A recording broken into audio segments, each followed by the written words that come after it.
Call to order this meeting of the Montpelier Planning Commission on October 28th. First thing on our agenda is to approve the agenda. Everyone take a look.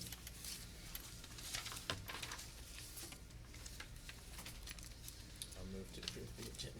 Do we have a second? Second. Okay. All those in favor of approving the agenda, say aye. Aye. All those opposed? Okay, the agenda is deemed approved. The next thing on the agenda is the comments from the chair.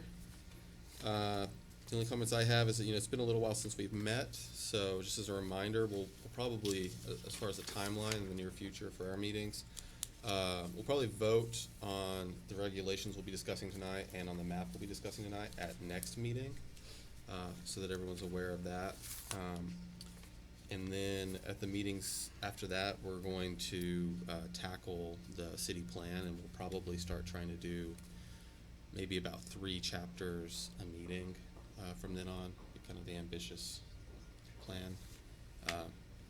We'll be looking at the information we get from the committee, so that We are going to questions. get information from committees that fast? Mike's been gathering it. He has some.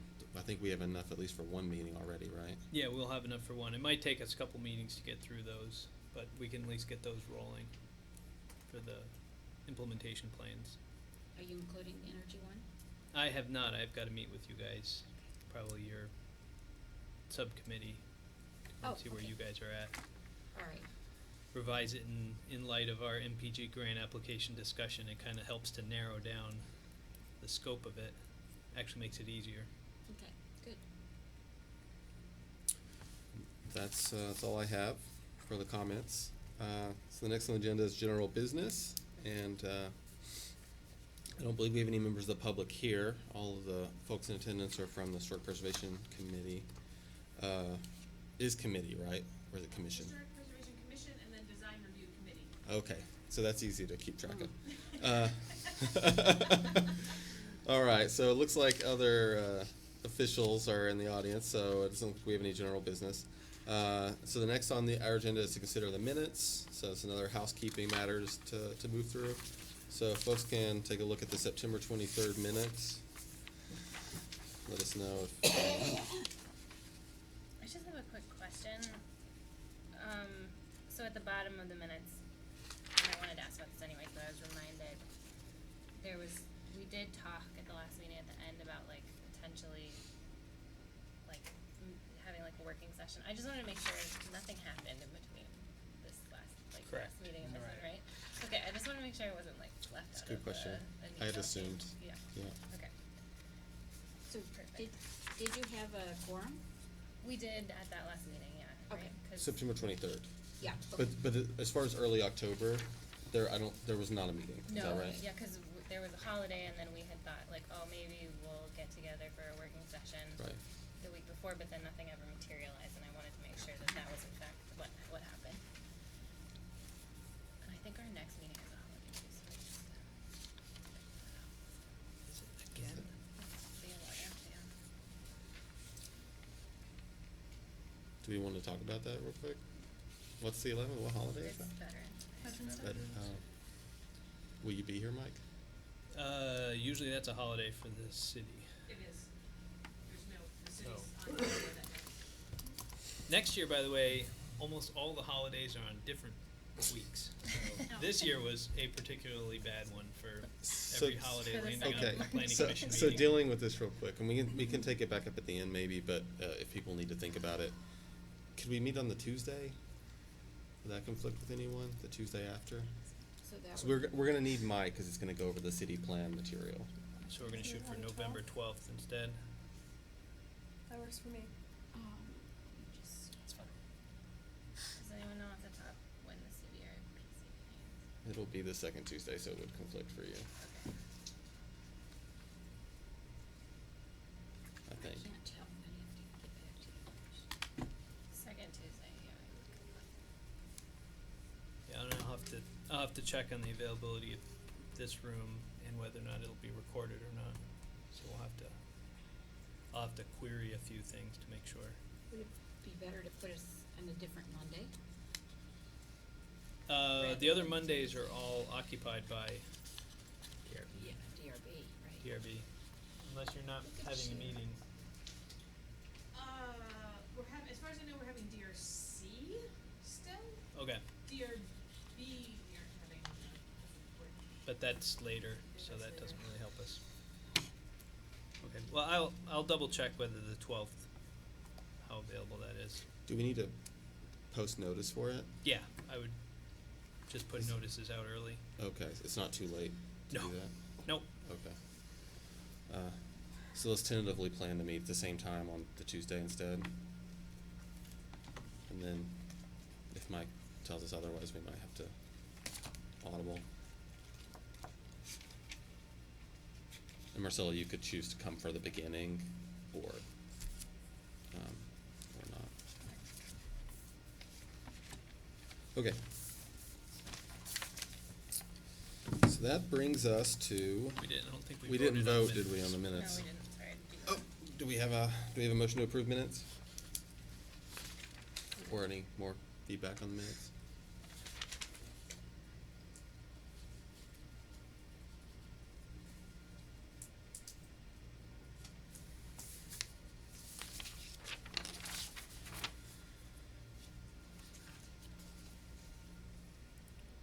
Move to approve. A second. Okay. Those in favor of approving the minutes? Any opposed? Okay. So, minutes are approved.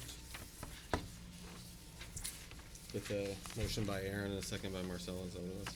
Yep. Okay. Mike, it said that you sent the statement, the vision statement out, Previously, before this meeting, before the September it 23rd. was way before, he sent Yeah. it It was in in the summer. Yeah. To look back for that. You want me to resend it? Yeah, if you would, that'd be great, thanks. Did we don't, I guess we don't have copies here tonight of that? I could It- go print it out. It's on the agenda as something to possibly discuss. Yeah. But we so don't- You know, we don't have to if we don't have it.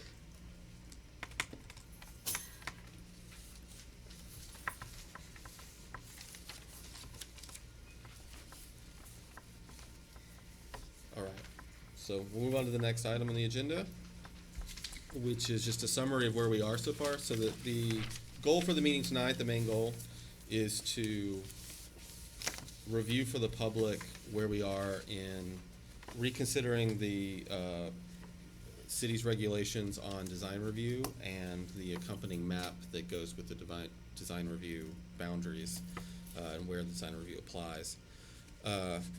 So to catch everyone up, if anyone's seen this for the first time, the way this process started was that the Historic Preservation Commission drafted working with the design review committee, as I remember, works. Is that right? Sorry, no, like we're all some hearing this feedback, noise. yeah. There's a Oh. ceiling fan over there. that's So, breaking us up, sorry.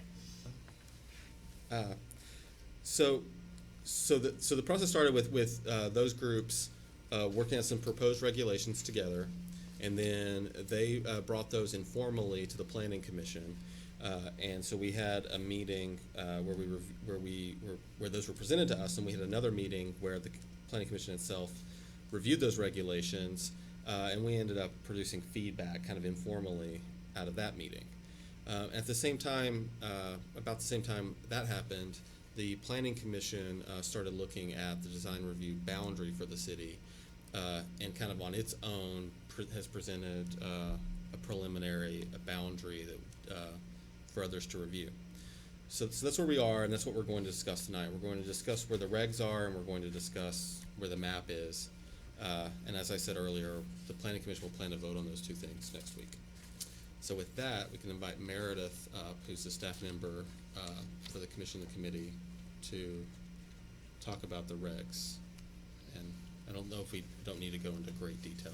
Yeah, and that's, at this point, I don't know if you want the full presentation or in history, or if, considering we don't have a lot of public here, Right. if we should just go forward with HPC's, most recent input. I don't know, it kind of depends on what you want. I'm prepared for any of it. I think just for in case there's public that end up watching this Okay. that are interested in the topic, maybe a very general 5-minute, 10-minute overview of the major things in the regs, and then The we can, and then we, major differences or also the history? just, I think just a summary of what these regs will be doing Okay. to those who they apply. Is that okay with everybody?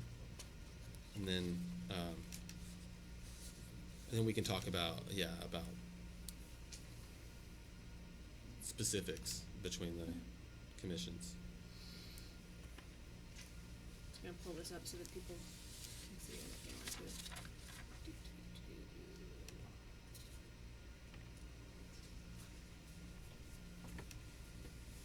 Will they be able to see that at home if we leave the lights on? Yeah, He said that he's streaming it directly, so Oh, that- directly, yeah. okay, great. So just as a refresher for people here, you went over and sort of summarized the true history that HPC took up this task in 2017 and started drafting.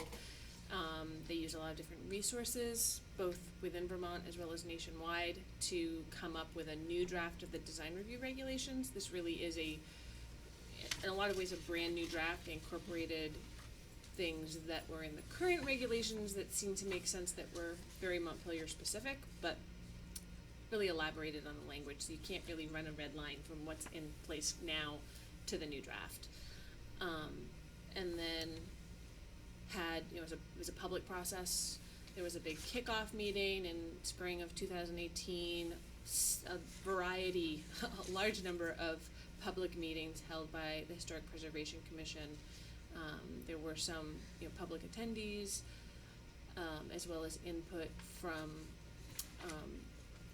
guest presenters, and then also a community open house in the summer of 2018. And as discussed previously, there was cooperation with other committees here in the city, especially the design review committee, since they will be who will be implementing these regulations.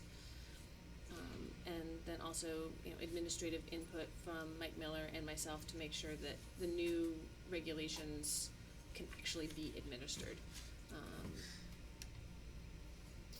And these are the major goals for this new draft. So improve the predictability and consistency, make sure that when we come out with decisions, they're defensible. There's something that backs up the decisions, especially any specific conditions that are laid in. One of the big picture ideas was that the Historic Preservation Commission really wants to keep this a design review regulations and not limit it to just historic. So that comes into play later with the exact changes that were made. A lot of these changes had to be consistent with the National Parks rehabilitation standards to meet the sorry, my brain just frazzled on what CLG stands for. Certified Local Government. Thank you. Certified Local Government Standards. And that's important because being a certified local government allows the city to take advantage of certain grants. And, as it says, more flexible for applicants, as well as making sure that there's clearer exemptions and making it easier to provide options for administrative officer review. So some design review things can now just go through the planning department and get zoning administrator approval instead of having to actually go to a design review committee. Whereas right now almost everything has to go through the design review committee, which is just a longer process. So these are the core changes. Added very specific standards. So right now, the current regulations really have like about a dozen sort of kind of vague criteria, as well as a few specifics for a couple of zoning districts. It really felt like that was hard to defend, and so they've created really specific standards for when alterations or additions are made to historic buildings versus alterations or additions to non-historic buildings or brand new buildings. So there's those two very specific categories in the new draft. The application process has been clarified. As I said earlier, there's now options for the administrative officer to review certain things and approve them, without design review, and having to go to the design review committee. And we've also increased the number of exemptions. I think this is more detail as to what that means and give section references for people at home. I don't think it makes sense to really go through that right now. We can look at that with the draft. One thing These that's- slides This is are what you online. want. These slides are Yeah. online Right. if you wanna look them up. Yeah, this is all on the website. I And think it just links to the one agenda. kind of very large takeaway though is that with these regulations, there's things that go under design review and there are things that go under historic preservation review. No, it's all design review. It all goes through design review, but there's specific standards. If you're coming in for design review of a new building, there are specific standards that the design review committee will apply. If you're coming in and you're making changes to a historic building, there are other things that will apply. There are also standards that apply no matter what your project is. Right. So you have your global design review standards, you have a design review subset if you're dealing with a historic building, and then you have a design review subset for if you're dealing with Yeah. a non-historic building, and that will those also. subsets is what I was getting to. Yep, and it'll also, that helps administratively so that you can come out with different worksheets and also tell people, okay, these are the sections you need to look at and make sure your project meets these. If somebody's coming in, it's gonna be a lot easier for people to understand what applies to their project. And easier for us to just pull these and say, oh, let's do a checkbox. Have you thought about all of these things?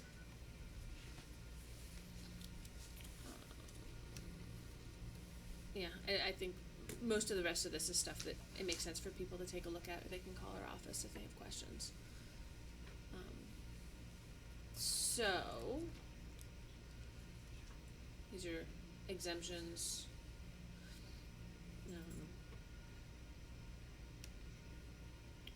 That's some outstanding questions. That are things that, you're talking about the design review boundaries, district boundaries, we already brought that up. And one thing that is unanswered in here is the view sheds and vistas question. There isn't really there's a definition for what that is in these regulations, but whether or not the planning commission wants to really limit that and make it specific to views of the State House or something else at this point in time is a question that you might wanna deal with, cause it's a little vague right now. It's very similar to what's in the current regulations, but I know Mike would like to limit that, make that a little more specific, to make it a little more defensible. Do we know what page? So that's the section's on? very end, the definition of view shed should be, page 15. Whoop. We're no longer in alphabetical order. Page 15, number 30 at the bottom, definition of view sheds and vistas. It's really more of a general definition in here. And Very open. it's very open. It is a little bit limited when you get to, hold on.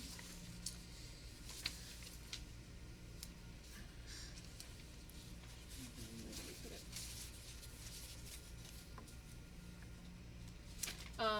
So it's used on page 6 as a design standard that applies to all projects.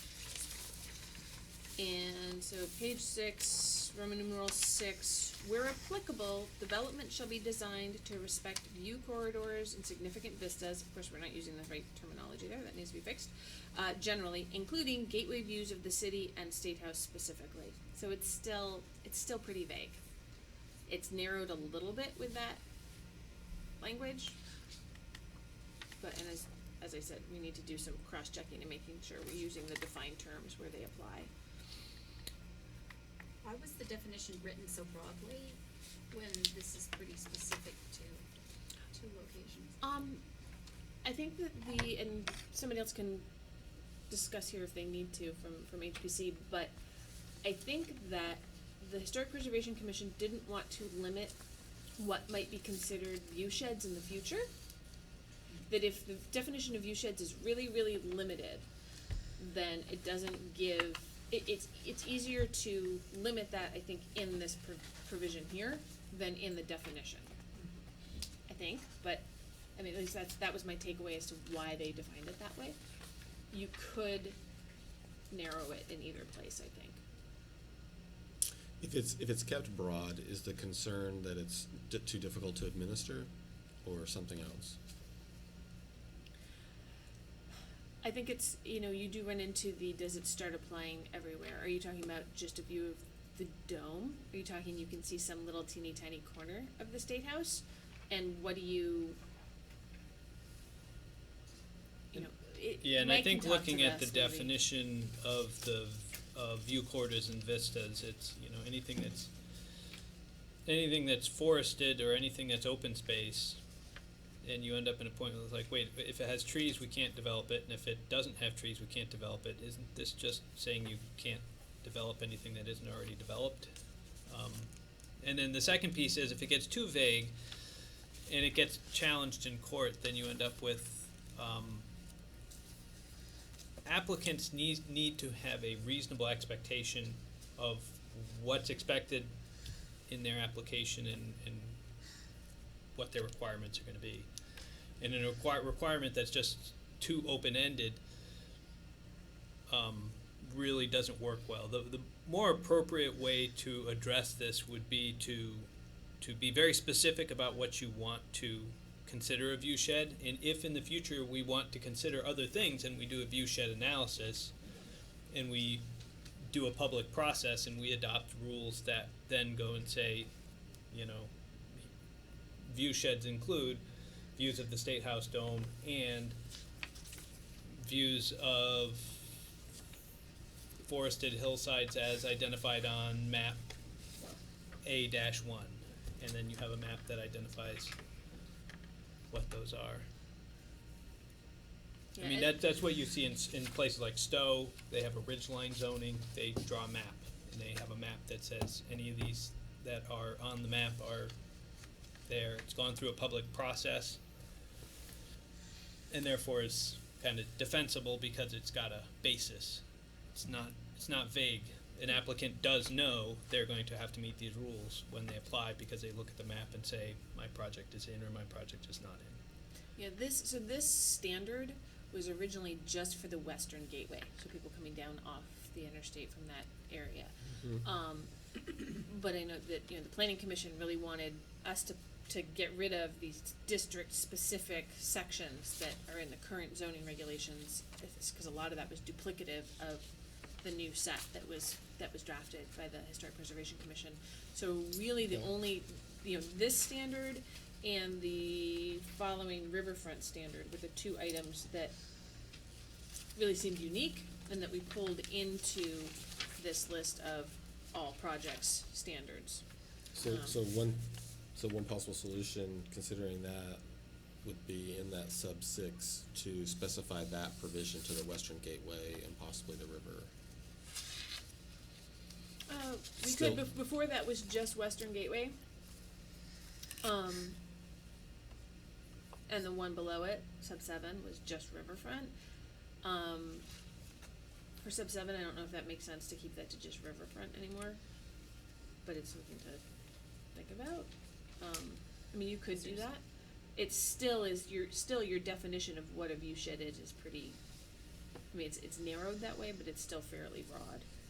So the issue is that the definition is so broad, we're trying to narrow it in these two subsections, but maybe not effectively. I think by taking out the vague part of that definition, I think we could fix it, where it says include but not limited to, limit it. Limit it to the things that are said. And if we specifically know if we know in our head what we're looking at, it's the land that's owned by National Life on this side of the river. Well, then just draw a map that shows that, and it kind of clarifies. These are the woods we're talking about in this view shed that this should be protected. And if there are other view sheds that meet that, then it really is. I'm a big proponent of regulating to the map. It makes it a lot easier very easy to defend, very easy for us to decide what needs to meet the rule and what doesn't. Yeah, I mean, that would be basically, cause this whole chapter is really, this is just a section, but the chapter itself is overlay districts. It'd be pretty easy to throw in something that says, you know, viewshed overlay districts are as defined in, you know, a separate map, and map out a few areas. It would be a lot clearer to have it Yeah. mapped, because, I mean, it might change even as you drive along the river, things, yeah, it seems like that's so variable that to try to define it with words, Yeah. or references even. Yeah, I mean, you can put a thing around it, and I mean, from a map and a regulation standpoint, you could have 4 different areas that are view sheds and simply go and circle them and then put a number in there and say, this is what we're trying to protect here. This is the critical piece of, you know, the character that we're trying to protect of section 1, section 2 along the river. It's being protected for this reason, and we're looking to make sure that these characteristics are maintained in the future. And then we can then use the development proposal and kind of put that against this to go through and say, is it going to have a negative impact on that? I guess I'm a little fuzzy on when you go to map something, are you're restricting for the entire design review district what can be built based on the view of the thing, or are we trying to map only here do we care about how you build? You know what I'm saying? Like, only from the Western Gateway do we care about views of the State House. I mean, of course we care about other ones, but that's the prime one. I feel like, I don't know. It depends what We're you're, not- it yeah, I know. depends. Yeah, we're not being clear right now about how broadly we want this to apply. Yeah, are we trying to conserve something the way it is, or are we trying to preserve a view of this from here? Right. Where, from what location? Yeah. Because that could make a huge difference. And it makes me think about, you know, One Taylor, would this impact that? You know, because it could have changed the gateway view into the city. Mm-hmm. So, but certainly not in a negative way, I hope. So it's, it seems like the only way we can do it is with a map, identifies areas, and talks about views from where. So how do we deal with it in this? I would probably tackle things one at a time and start with the State House dome. We want to protect that. And then the question comes up, is it just State House from State Street? Is it Memorial Drive? Is it Taylor Street? How far out? Is it all the way up East State Street? When you get up East State Street, you've got another view where it comes back. Does that, you know, and then you can go through and put lines on a map, and the Regional Planning Commission has talked about the fact that they now have, with the LiDAR, they were going to do some buildings, getting our buildings put on potentially, so we could do some of these viewshed analyses. It's not perfect, but it'll get you a pretty good idea of. So is this a big enough question where we could maybe take that project on later then and not try to handle it in the next week or the next couple weeks? Yeah, I mean, there is a viewshed analysis of the State House dome that I have on the shelf downstairs. So we do have a study of that question. It's may not be as comprehensive of what we're looking for, but I think it was done in 2002. But I think in the future, whether it's the State House dome or any of these other view sheds, my thought would be that we take it out of here for now, knowing that we can put it in at a later date when we have something that is defensible, rather than try to put something in that's vague, knowing that it's going to cause us problems. So, sorry, Mike, do you mean take the whole viewshed thing out completely, or just limit it to the State House dome on this one? Because Well, we I have mean, we this could just analysis of yeah, the State House we dome could right now. probably leave the State House dome in, because we do have an analysis on that one, and we have been enforcing it for a number of years. So, Eric has something to say about this. You're gonna need to come up to a microphone. Sorry, or I can bring it to you, maybe?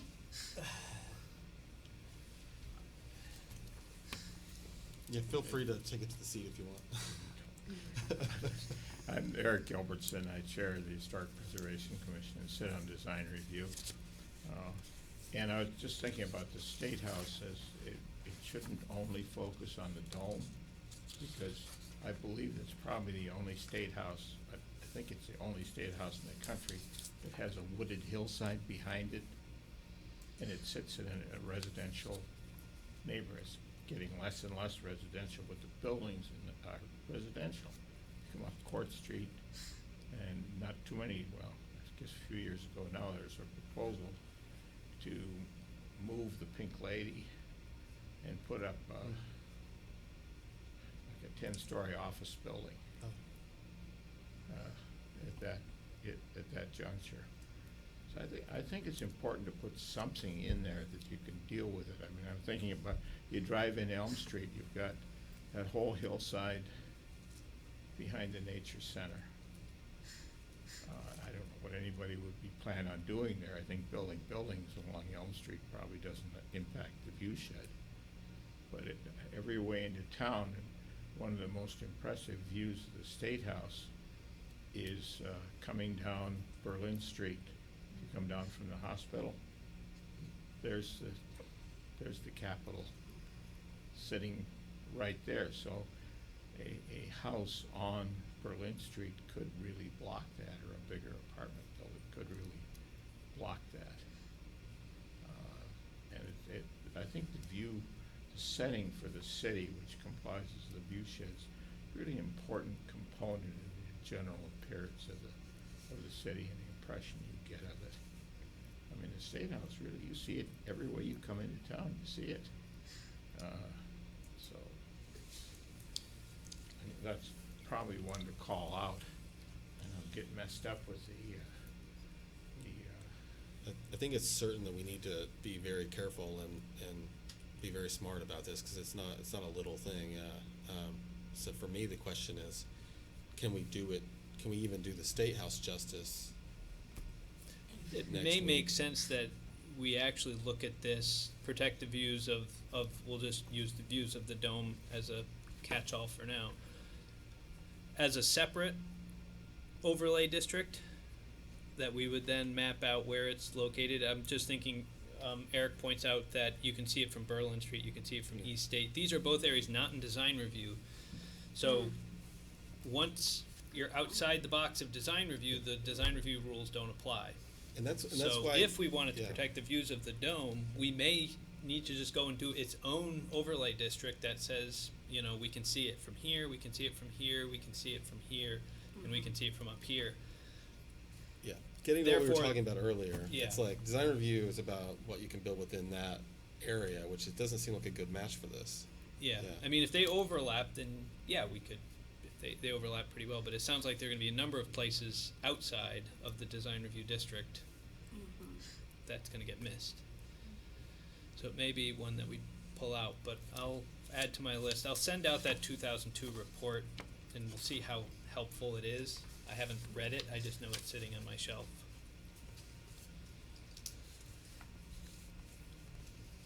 Is there anything done in your cityscape with view sheds at all in the original? I can't even remember off the top of my head. I would have to look at it. Yeah, I right. thought it was mostly streetscapes, I think but it is mostly streetscape. You remember it, Eric? The cityscape study? Or from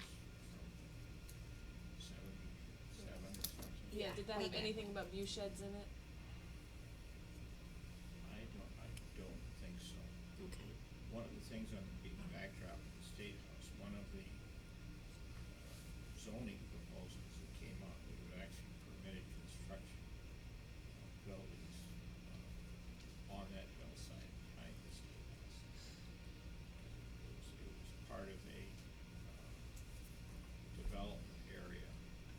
I think that's a, you know, I know Montpelier needs land. I've got some land up behind there, and I'll tell you, we held a building. Isn't that Hubbard Park? there's some land We'll off figure behind Cliff. Yeah, there's this wedge in the middle that's owned by the state. There's a piece to the west that is owned by Gilbertson. There's a piece to the right that is behind Cliff Street. Okay. There are a number of private owners of some land behind there who, my understanding is they purchased it because they didn't want to see that developed. So when it became available, the property owners came together and bought it up. But it is still technically Private ownership. in private Do our ownership. regulations allow development there? Yeah, they could. There's sewer lines up there, so the fact that it's really hard to develop up in there Steep slope. doesn't actually prohibit the development in there. I think it is one area that was down zoned in one of the few areas that was down zoned in Yeah, the last zone. I think you're right. Hmm. Well, so what's the planning commission's thought on the view shed question? Is this something we wanna handle in the near term, or do we wanna wait? I think that's kind of the threshold question. What do you mean by near term? At the same time as or do we wanna partially or fully try to address that in design review now? Or is it something we wanna tackle as a separate issue later, after looking at the studies that have been mentioned, and, I mean, I think we should look at it later, and it's potentially something that we'd wanna see included in the city plan. So, because, plan. yeah, because it could affect any kind of developable areas.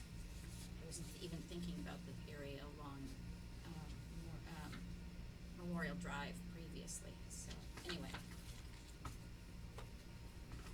anyone else have anything to say about it? Yeah, we should target. Tom? Well, given the current schedule, I think we would have to, right? Yep. Yeah. That's the, Yeah, unless Okay. there's a map already waiting for us sitting Yeah. downstairs in the 2002 State House Dome report. So that means the two provisions in here about view shed, maybe have those removed and have the definition removed for now? But yeah, there's only one of these is a view shed provision.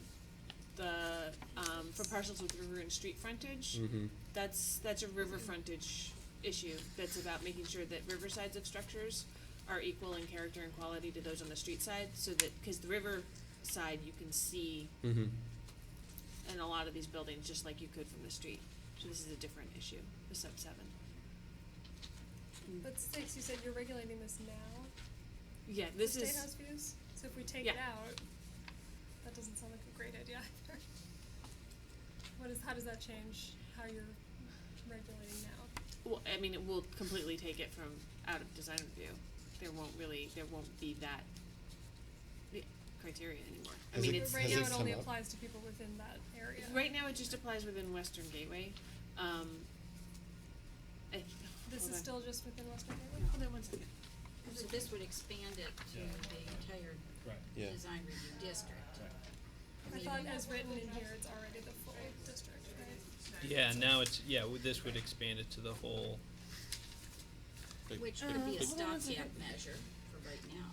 Right, so I think taking it out might be. So currently, the standards, and this is generally applicable, not just Western Gateway, recognition of and respect for view corridors and significant vistas, including gateway views of the city and State House. That is currently what is one of the major design review criteria. Applies to everything. But that's all it says. It's very broad. The design review committee typically will take a look at, where the property is, what kind of impact they think it's gonna have on those views. And a lot of times it's a height issue or a massing issue, is it blocking a current view? I haven't, they came up in the parking garage and the hotel. I think it came up in the transit center. I don't think it came up anywhere else since I've been here. Mike, can you think of any other big projects where it came up? The biggest project that it came up in was the bank Mm-hmm. Credit union? Daily before Credit that. Union, thank you. Mhm. Credit Union was the biggest one, which is why if you're driving on Memorial Drive, you'll see the building continue to step down as you're going around the corner because it's designed to keep the dome above Hmm. the building, so the building would not block the dome.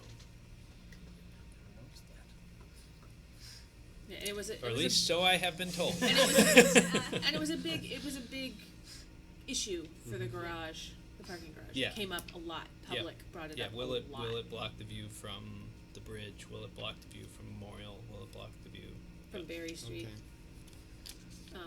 So, I mean, it might be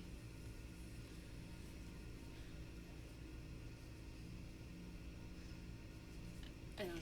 It could be, I mean, it could be kept and just simply narrowed, Yeah, that provision narrowed to Western Gateway. just to go through 6, where applicable, development shall be designed not to, I mean, it could be as direct as not to block views of the State House and the dome specifically. I mean, it could be just really kind of, Mhm. we want to keep that protection in there. From like public vantage points. From public vantage points would probably be, But eliminating including gateway views of the city, cause that one's in there too. yeah, because we don't know what that is. Right, I think that's so the one that that's for needs, sure. That one needs more. some definition. Is that a hill full of trees, or is that an open space? And then work on the viewshed overlay district as a Yeah. separate project to try and give this more teeth. Yeah, flesh out. I do think it's important that we get that in, but I think in light of the state JAM golf decisions and some of these other legal precedents that are out there, we're going to be held to a standard. At some point, somebody's going to take us to task for not having enough guidance in our design review. So, So what's higher risk, taking it out or leaving it in there generally for now until we fix it? I would probably leave it, as I said, not to block Yeah. State House. views of the State House and dome specifically, or the State House dome, whatever is specific, From public vantage points. from public vantage points, and that at least gives us something. It actually has expanded it in one sense. It used to be just Memorial Drive, and now it's actually going to be applicable in other places in the design review, but it won't be citywide. And if we do a design review study that shows we could protect this in Berry Street and Berlin Street, then we would probably take it out of here and Yeah, put at it the same into the time. other one. Yeah. So Eric has something to say. Just quickly, sort of the second phase of this project is developing a set of guidelines and actually stuff that could be handed out to the public about what's going on, and I think it probably, view sheds could easily be part of that. Yeah. Can I add something in too? Sure. Yeah, Hi, please. Jamie Duggan. I'm Vice Chair of the Historic Preservation Commission. And I guess I would agree. I think at the moment, it would be best to perhaps maintain the status quo and leave it in for that, to afford that protection and to work on it. But I think it is something that does need to be clearly identified, and even beyond our local review process, for example, unless these view sheds are clearly defined in the city plan, they're not really defensible in aesthetic arguments in Act 250. And so this is the place where, if we're concerned about the impacts of future developments on any of these view sheds, identifying those clearly and putting them in the plan as to be protected will help not just with the local process, but also I think you do need to look at it. I like the idea of the overlay and looking at, because it is going to be areas, vistas, and even places that are outside of the design control district. So in order to capture all that, I think that sounds like a good plan.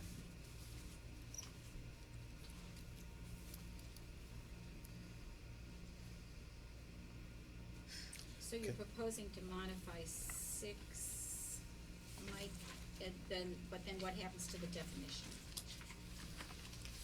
I don't know if we need it. Yeah. That's, yeah, I would question It's that. problematic on its face.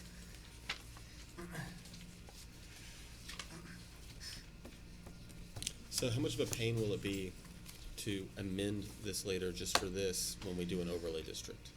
It would be a separate section if it was a whole separate overlay district, right? Yeah, if we were adopting an amendment to add the overlay district, we would simply have strike Okay, so we would add the overlay Because it's the district same zoning, because it's the to- same we would- regulation, we it's just would one ch- adoption.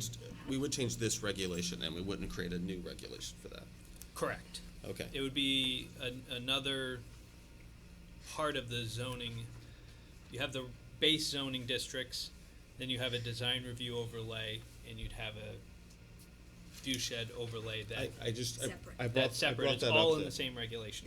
if it were going to be a separate regulation, then we could try to make a sunset or something for this, but we don't need to get into that fancy stuff. No. Okay. Okay, so we're gonna omit, definition 30. View shed, Yes. Yeah. Delete it. delete it.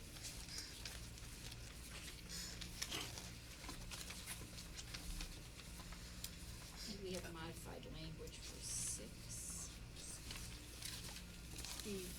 My understanding was yes, that it's the, where applicable, development shall be designed, not to block views of the State House dome from public vantage points. Okay. And I think we don't- Say dome, we want to say state house. I mean, I would prefer State House, Mike was going Right. towards State House dome. Well, cause there's so much that's already blocked, I mean, from Memorial Drive, you can't see the building Yeah. already, so. What, from the 2002 study, was that just the dome or the full State House? I thought it was the dome, but as I said, I haven't read it all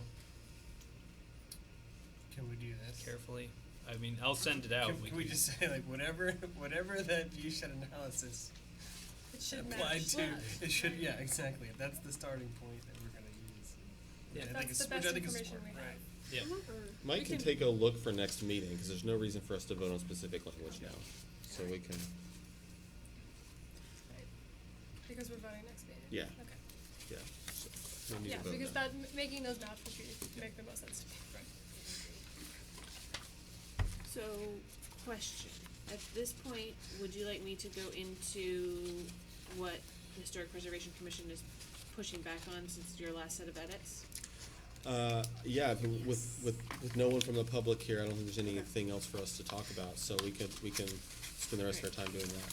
So, But we could also get into the map later, we should probably try to set aside time for that. so these Is are, this different from And the one that we've got. what we got? yes, cause I wasn't sure if we were gonna even talk about this today. So these, I'm passing around right now, edits per, October 15th, Historic Preservation Commission comments. So this is a red line. So it's a red line based on our last, Yep, this other yep, it's a document. red line to the one that was circulated It says- previously. The one that says edits for planning commission from July No. and August? No. No, Oh, this is, another one. so, right, This is based off of that one. right, this is a red line to, Apparently a red line Sorry. and a blue line. well, right, the blue line are additions, red just the lines blue are deletions. Aha, there we go. So, the changes on page 5 are just minor, it was a fix, it was fixing a typo. The first major change is, I guess it's not major, but the first really substantive change is on page 8. What about, That's seven is Bottom of not, 7. last line of 7? Oh, yeah, sorry. Thank you. So there was a pushback about talking about changes that have, over time, that have acquired historic significance in their own right. That was some language that was in a prior draft. And so we've pulled it up into this generally applicable area. Before, the way it was included, it didn't really work as a standard. It was more along the lines of something that might be in guidelines, was sort of an opinion statement. And so adding it here is a clarifier as to what are historic materials, is something the Historic Preservation Commission would like to do, so it's right up front that, historic materials that should be preserved don't necessarily have to be something that was put on the building when the building was first built. Cause oftentimes it's not. Right, because oftentimes you're talking about something that was put on the building 30 years after it was first built, but now it's 200 years after it was first built. They don't want people to be stuck in a particular era, if that makes sense. But this was about materials, right? Yeah, Right. It's specific to materials. Well, this is specific to, so this is about additions and alterations to historic buildings, right? So, development shall not destroy historic materials that characterize a historic building. And things, materials that characterize a historic building can be things that change, they can have changed over time. The building can have changed over time, and you're not just preserving the first creation of the building. I don't think there's nothing in the definition of historic building that suggests. So I think the initial concern that I had was that the phrase has acquired historic significance in their own right. My concern was having that included as a part of being historic. So from an applicability standpoint, as we're looking at things, we get an application and we're going to look at our GIS data layers and other information to go through and say, is this a historic building? And we're going to look at the historic register, yes or no. What we didn't want it to have is a strange qualifier at the end that said, or things that have acquired historic significance in their own right.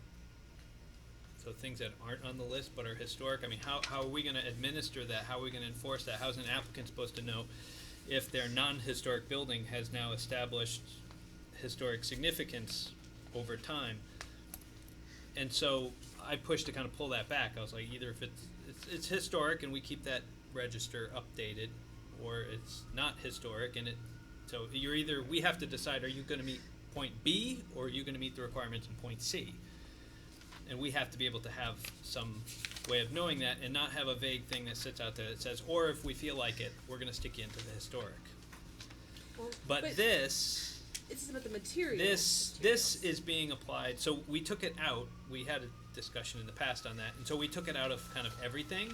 And now I think there's a push to put it back to go through and say, we're not talking about the question of whether something is in B or C. What we're saying is we know it's in B because it's historic, and we're going to qualify, you shall not destroy historic materials that characterize a historic building, including changes that have acquired historic. So we're still talking about a historic building. We're not talking about applicability.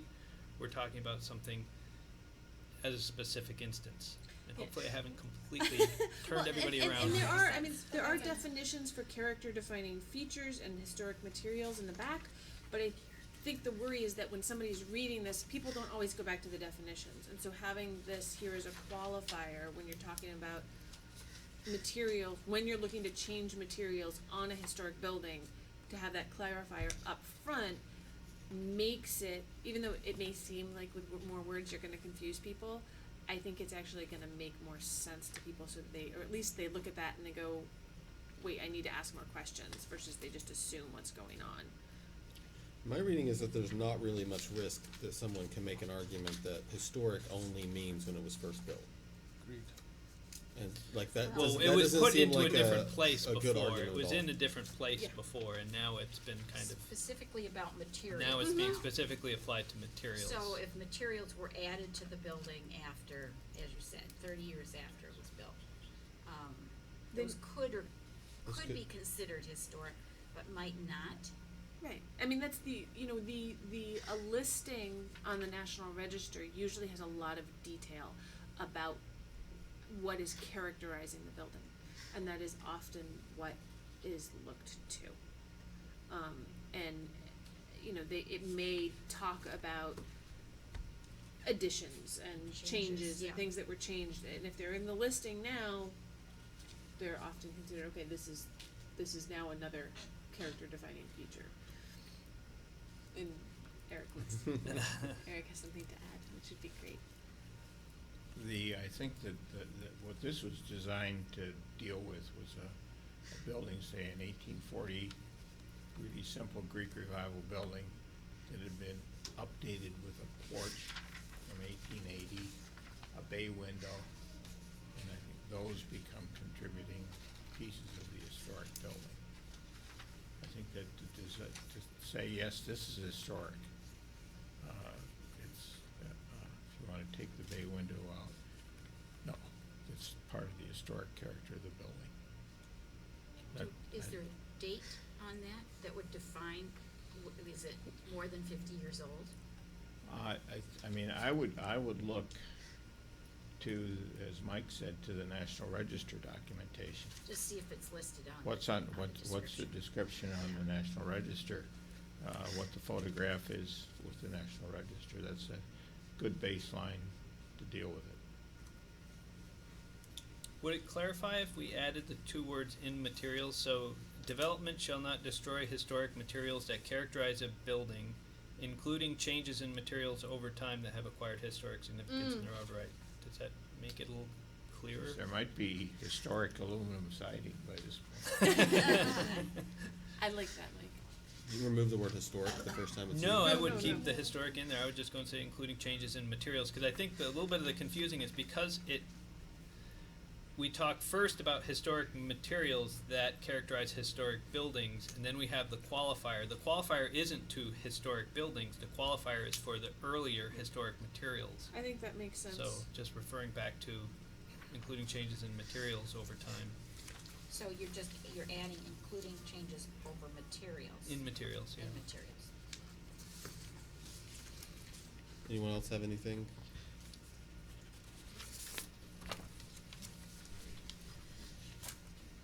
I don't see the harm in having the clarification, as Mike just proposed to. I don't think it clarifies anything. I don't think legally it does, but I don't think there's any harm though. Well, The world toward I don't materials. I still don't understand what the sentence says. I think a material is tough for me, cause it says it's a construction material, so I get that a bay window could be, but I don't know about a porch, that's just wood. That is, but it's made out of construction material, Right. so it would be, The porch itself. yeah. Right, like the That porch, seems the like a porch seems more feature. significant than a material. Right, exactly. A window what is a you're material, you put a window in the wall, but a porch Siding is a like- specific material. Exactly. A window is an element too, because it's not just, doesn't just look this one way. It's not like a piece of clapboard that is defined by its, it could have many appearances. No, I Go see down what you're to saying that. now. I just, I'm a little. Well, part of it is also that you're looking at layers of definitions. Yeah. So they went to historic materials in this particular item. Historic materials are things that are part of character defining features. So Yeah. character defining features can be the overall shape of a building, decorative details. So you're talking about, particular style of molding or cornices and what those materials are made out of. So if it's currently a stone cornice, whatever you have to replace it with, you want it to at least look like another stone cornice. Does that make sense? Sort of?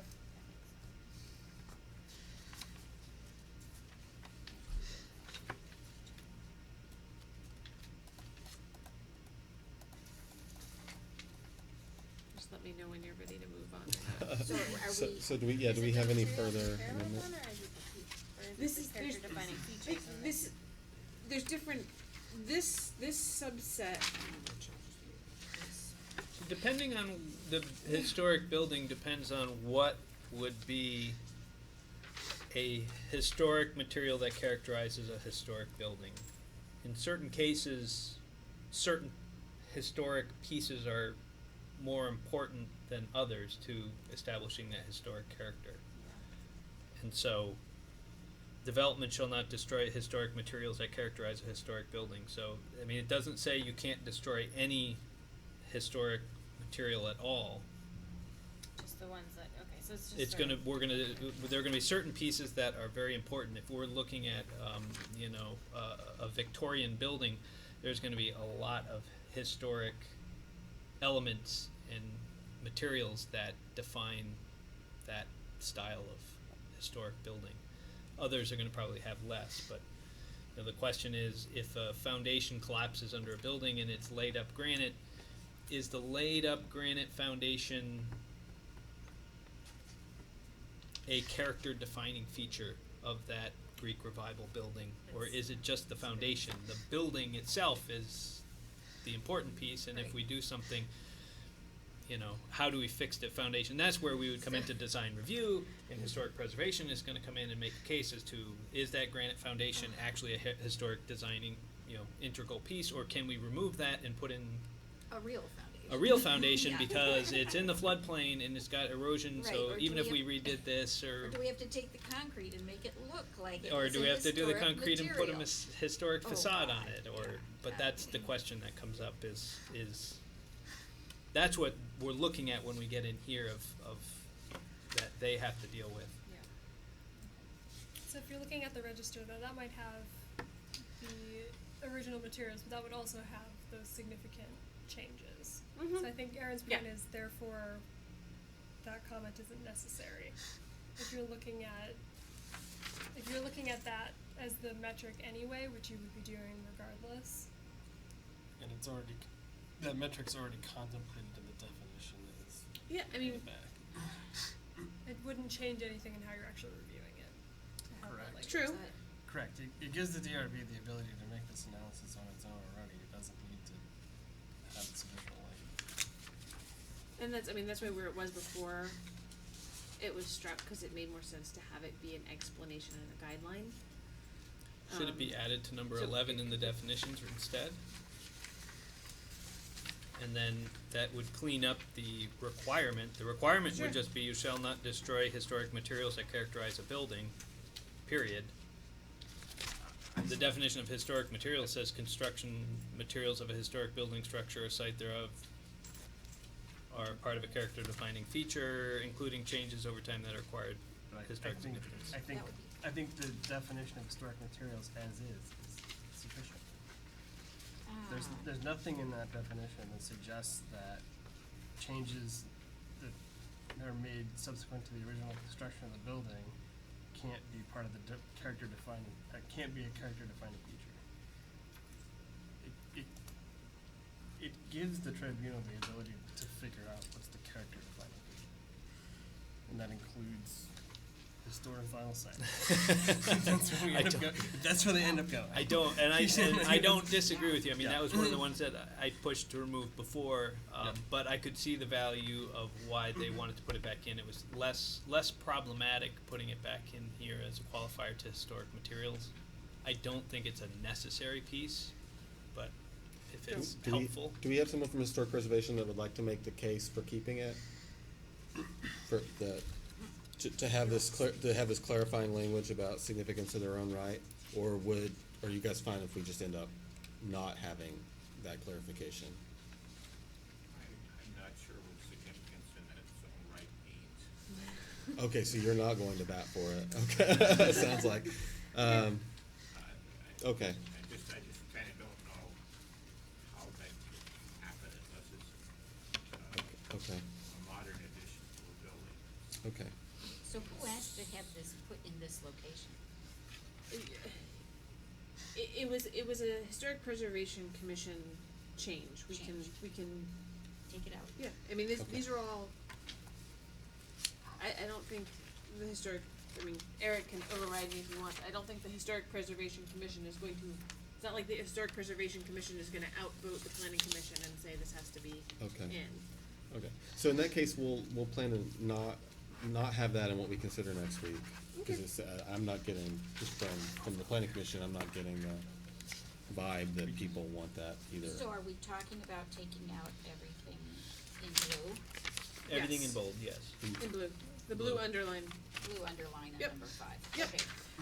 Or just not making that change is the way I was Yeah. saying that. Right. Reject the change. And then so we can move on, because we do have a few more, and we wanna, in about 25 minutes, be done with it, so we can actually talk about the map for a few minutes, because in case we have feedback about that from Okay.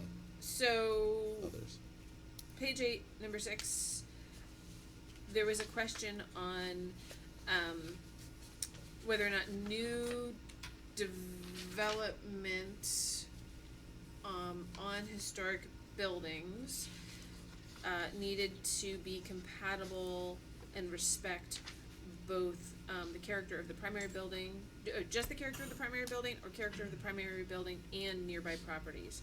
HPC decided to throw in and nearby properties, but it's a little bit of a big picture compatibility question. I mean, when you look in the design review district right now, if you're looking at a new building going up, you care about whether or not it's compatible with surrounding buildings. So if you're talking about an addition onto a historic building, it should probably be compatible with both the historic building that's being added to as well as nearby properties. That was the way Historic Preservation Commission came down. Yes. So that was, okay. So this could possibly preclude development if you already have a large building that's dwarfing its neighbors and you're trying to add something that would maybe be compatible with that building, but maybe not the others. It might be a bridge, I mean, in terms of the, you know, if you already have a building that's out of character, that whatever you add on to it should at least be sensitive to the nearby properties. Yeah. So that you don't add an addition that's also equally as uncharacteristic. So I think the problem with this one, sorry to be a wet blanket. I mean, you've got two situations here. One is that you have a property that you're looking to add new development on, that is compatible with the surrounding properties. So the suggestion is that if it's compatible with the one that you are building on, you should be fine. But that opens the door to have other properties that are otherwise consistent with the one that's being built, sort of saying no, no, no. The other one would be I think that's a pretty low risk. The one that I'm worried about here, and I think is possible, is you have two properties that are not particularly compatible with one another, that just happen to be next to each other. And that's just the way that it is.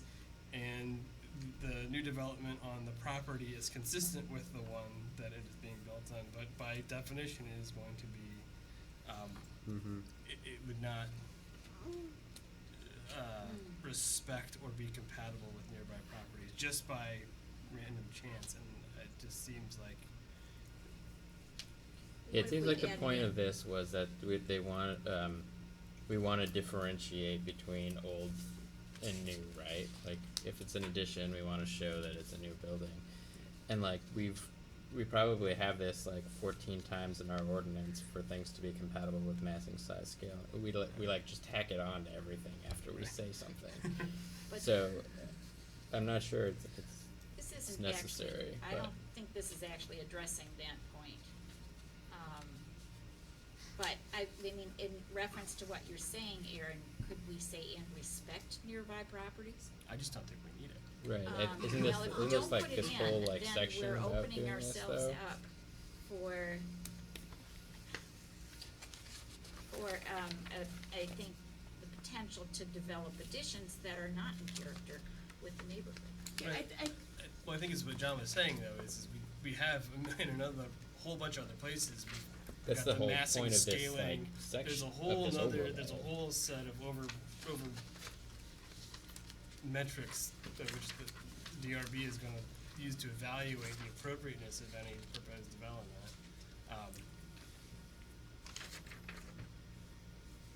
And I think that those are appropriate. I think they still operate effectively. Seems like there's actually some risk that maybe nearby properties have become more modernized over time, and this new addition's not compatible, or could be argued or perceived as not compatible because of changes to the other properties that, you know, Yeah, that's Stuff like That's that. right. We're- Yeah, I think we like need an to respect unforeseen them, but you don't have consequence. to follow them. Like right the page before, additions to existing buildings shall be compatible with the size, scale, materials, detailing, overall character of the primary building and its environs. I'm sorry, which part are you looking at right now? Page 5. Wait. Wow. So, yeah, that's the very, I mean, I guess, then the important thing to keep here is that any new development shall be differentiated from the old. Like, that's the new thing that's here on sub 6 on page 8. Okay. Is to make, and yes, there is an overarching standard, design standard on page 5 at the very bottom, so A, Roman numeral I, 1. It's about additions to existing buildings. That does apply globally to everything.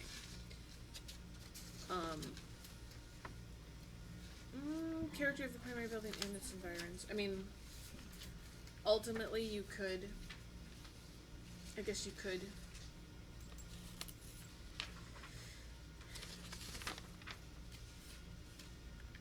the only quasi new item here is that about for historic buildings, your new development has to be differentiated from the old. And you're applying But the that argument, global compatibility. So I this is think just- it's, the argument is against the nearby properties, isn't it, on this?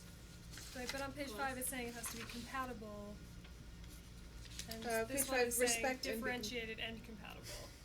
well, wait, no, it has That's to, the it has to be, difference, right? wait, it has to be you can't have something that copies the historic era of the original building, cause then it looks like you're trying to have the new addition immediately be counted as also historic, even though I'm building it today. Right. Okay, so you have to, if you're talking about a historic building, your new addition has to differentiate from it somehow. But it does still need to be compatible. This goes back to the whole Kellogg Hubbard Library Edition. You can tell that the Kellogg Hubbard Library Edition on the back is something new, but it still echoes the front. Right, so they're compatible, it's respectful, but it's clearly different from the front, from the original. With just because I've had a limited time here, with the parking garage design, it was a brand new building, but they needed to make sure it was respectful of the architecture that was in place in that area right now. So it's a couple of different things, like it's hard to have the Kellogg Hubbard Library, to use the Kellogg Hubbard Library as that example because it doesn't look like anything else around it. You mean the library itself? Yeah. Yeah, so if you're trying to compare it to, Yeah. its neighbors, Right, that didn't really work for the that's addition. hard, but. So that would be like a concern about this change would be that the funeral home is like, well, that additional library doesn't look anything like our funeral home. Or it doesn't, or we don't think Well- it goes with our funeral home. Right, but I mean, so I went to, so there's. NIMBYs. Right, but then there's also, so just as sort of an example that's not here. Oh, Eric, do you remember the example they used in White River Junction? Do you remember what the two different eras were of the building, where they had there was a building in the middle that they were gonna renovate. To the left was some, like, Art Deco building, and to the right was, do you remember what the other type of building They were was? So Art defined. Deco was to the left, to the right was some other, like, classic style. Federalist or- Yeah, something like that.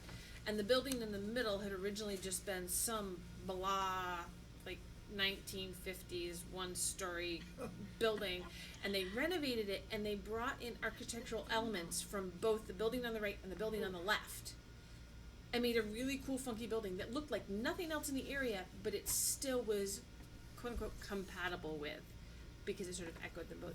This is not something that I think is going to come into play very often. When it does come into play, I think it's going to be important for some big new design like the parking garage or something like that. You know, usually it's not going to be a modification to a historic building, because there's not going to be that many of those where they do some big addition. So But then So can I- this is the clause that would pertain to them having to develop the facade of the parking garage more compatibly in scale. no, this wouldn't be the parking garage. This would be an addition onto a historic building. It would only be, alright. This So- And that was a particular one, question that I where you was have to gonna have. differentiate We're from gonna the need old. to, we're gonna need to move on Yeah. real quick. I'll take like a straw poll thing, but we'll let Why Eric does- say a quick I- word. Just a quick comment, the Secretary of Interior standards, which this is all kind of based on, said you shouldn't create a false sense of history. Yeah. So that you're not putting in a building. The other thing, this discussion about what's compatible and what's not compatible, that's exactly why you have the Design Review Commission. Yeah. And different people are gonna make a different call on it. You're hoping there's some boundaries on it, but that's why you have to rely on people to make a judgment and a call.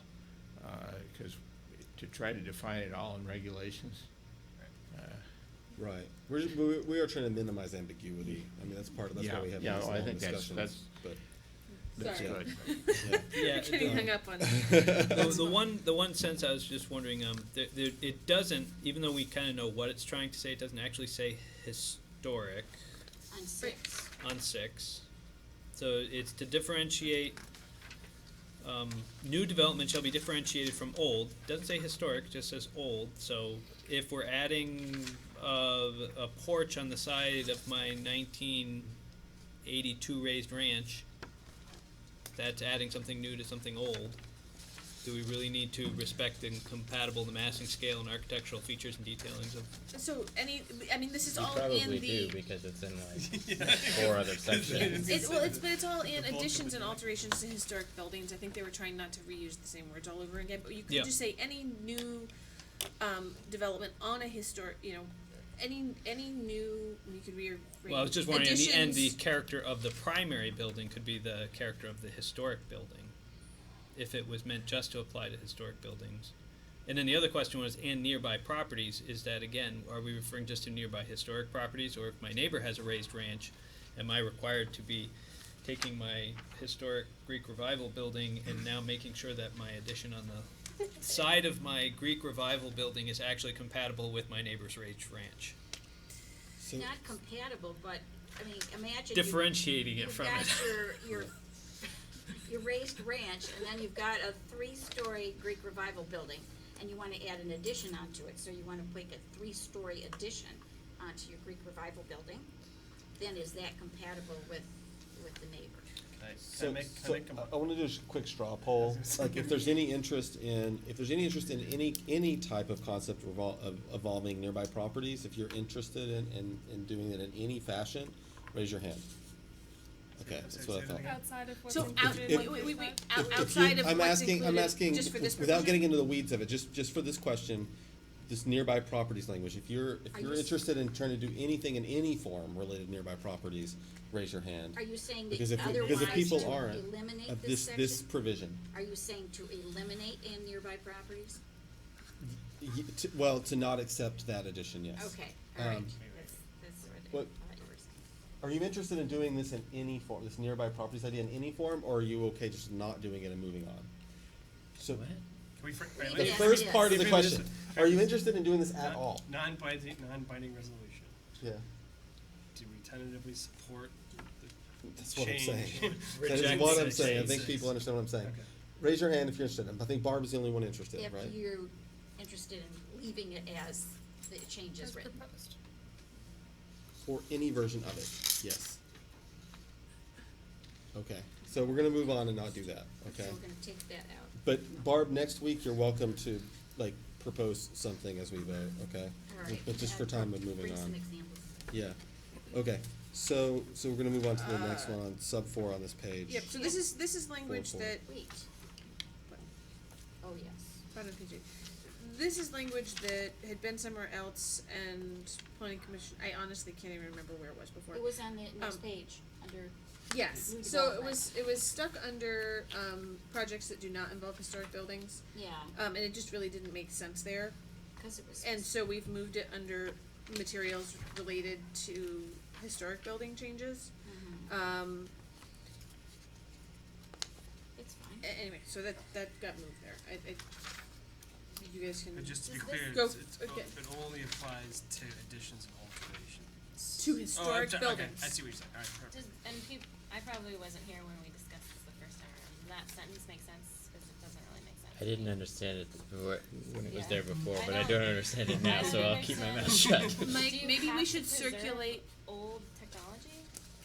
Unless it's like something. No, it just says they have. It's materials. Old materials. It I mean, feels and like you it's can trying to think of say this. something and I not can- just saying I it, can give right? an Like, example. Okay, that'd be great. The brick cladding, or the brick a building that is, structurally brick, that is using brick as a support material. Oftentimes, people like to come in and they don't wanna affect the outside, right, so they're gonna add an interior partition, an interior and add insulation to it. Okay, without understanding that if they do that, they may destroy the brick facade, because the characteristic of the brick facade is that it's expecting to allow moisture to go in and out of it, not to get that moisture trapped. If moisture gets trapped, the brick disintegrates. So, I mean, that one has come up multiple times in various renovations to historic buildings. And it's something that would, I know it's not necessarily very clear here as to what it's all about. That's something that would be clarified and elaborated in guidelines that we just can't, the HPC isn't gonna try and write those until we've come to agreement on what the regulations are actually gonna say. My only concern with this is, it doesn't get into to degrees, it doesn't get into, maybe the new thing's still more energy efficient. Yeah. Okay, so then maybe It could still happen, but you just wanna make sure you understand. It says shall be. Right, there's no What? regulations about it. You just have to identify And preserve. whatever a It's the preservation part. existing energy efficient characteristics of the building is. so maybe it shall be identified, comma, and also preserved to the extent possible, or to the extent practicable, or put something in there. I don't, Okay. you guys can play with that language.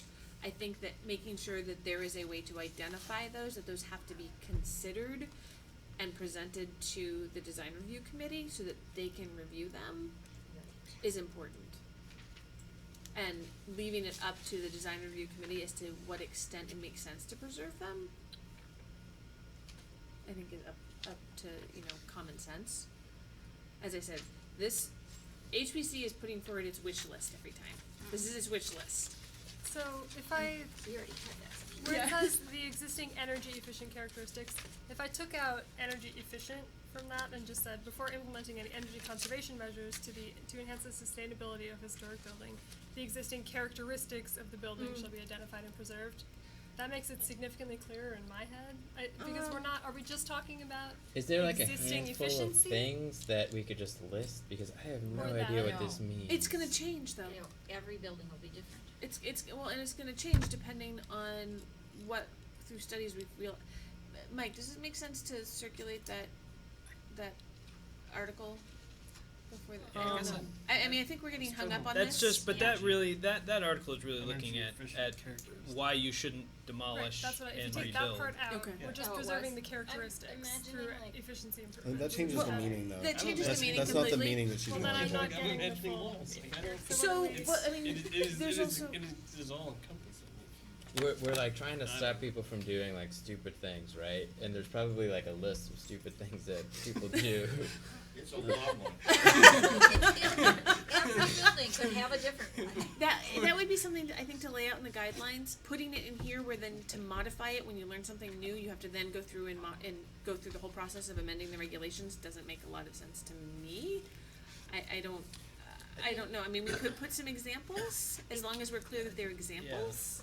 Well, sometimes the examples help to I don't know what existing energy efficient characteristics. That's what I was means. gonna say. Well, Yeah, I that mean- was the example I Trying to gave you. figure The out. existing energy efficient characteristic is the fact that the building rests on these brick walls. And these brick walls have to be maintained in terms of how they operate. And those are the energy efficient, cause they are the outside wall of the building.